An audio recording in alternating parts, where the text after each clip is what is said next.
Монгол Улсын их хурлын дэд дарга эрхэм гишүүдээ цусны донорын тухай хуулийн төслийн талаар та бүхэнд товч танилцуулъя.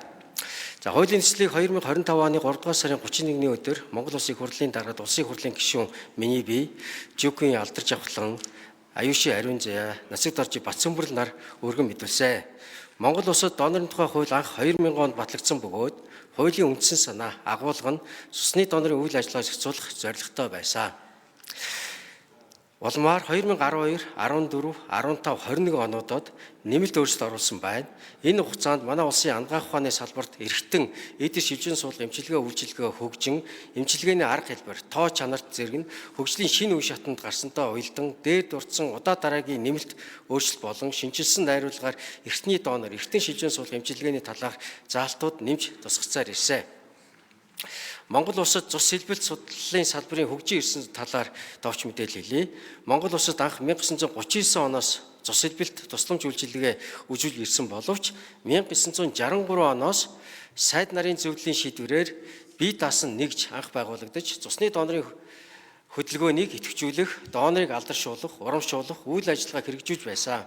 Улсын их хурлаас 2007 онд Монгол Улсын төрөөс донорын цусан бүтээгдэхүүний хангамжийг сайжруулах, аюулгүй байдлыг хангах талаар баримтлах бодлого баталсан бөгөөд уг бодлогын хэрэгжилтийг хангах төлөвлөгөөг 2008-аас 2015 он гэж Монгол Улсын засгийн газрын 2008 оны 111-р тогтоолоор батлан 9697% үзүүлэлттэй хэрэгжилтийг ханган биелүүлсэн байна.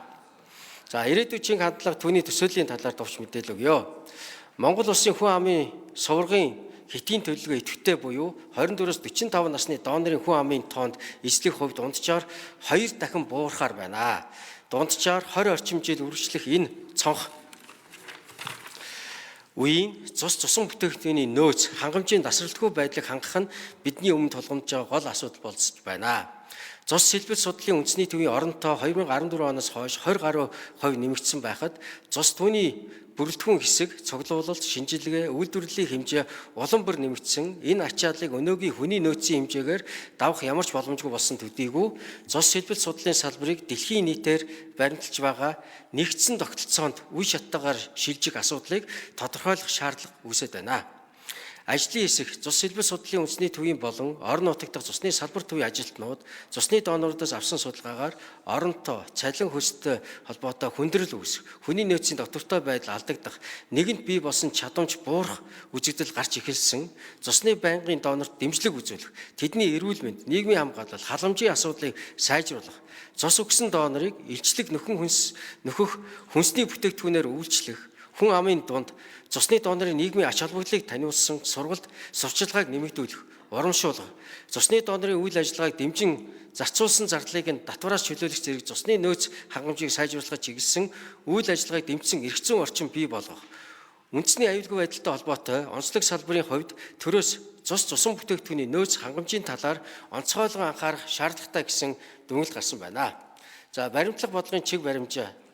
Дэлхийн эрүүл мэндийн байгууллагын удаа дараагийн тогтоол, зөвлөмж, санамж бичиг, улсын их хурлаас баталсан Монгол Улсын доктортой хөгжлийн үзэл баримтлал 2030, алсын хараа 2050, Монгол Улсын урт хугацааны хөгжлийн бодлогын хүрээнд 2021-ээс 2030 онд хэрэгжүүлэх үйл ажиллагаа, Монгол Улсын хууль тогтоомжийг 24 он хүртэл боловсронгүй болох үндсэн чиглэл батлах тухай тогтоолыг тус үндэслэн цусны донорын тухай төслийг боловсруулах чиг баримжаа баримтлалаа.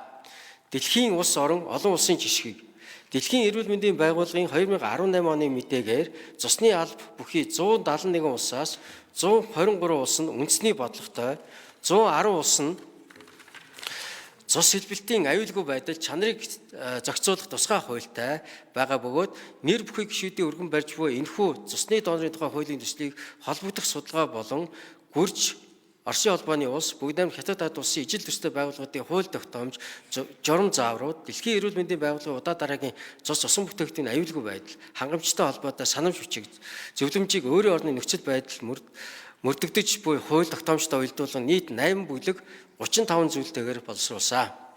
За хуулийн төсөлд батлагдсанаар хуулийн хэрэгжилт үр нөлөө сайжирч дараах эерэг үр дүн гарна гэж тооцоолж байна. Үүнд нэгт цус сэлбэлт судлалын салбарын эрх зүйн орчин улам боловсронгүй болж, цус сэлбэлт судлалын салбар хөгжин дэвших шинэ боломжууд нээгдэнэ. 2. Иргэд эх орондоо дэлхийн жишгт нийцсэн чанартай тусламж, үйлчилгээг хүртээмжтэй хүртэх боломж нэмэгдэнэ. 3. Цусны донорын сургалт, сурчилгаа, түүний дотор орон нутаг дахь үйл ажиллагаа ахиж дэвшилт гарна гэж харж байна.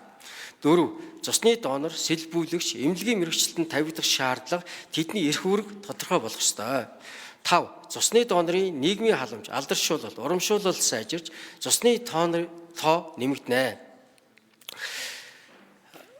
6. Гамшиг нийгмийн эрүүл мэндийн онцгой байдлын үед цусан бүтээгдэхүүний нөөц хангаж бүрэн шийдэгдэх нөхцөл сайжирна гэж үзэж байгааг дуулгая. Ингээд анхаарал хандуулсан Монгол Улсын хурлын дарга гишүүд та бүхэндээ баярлалаа.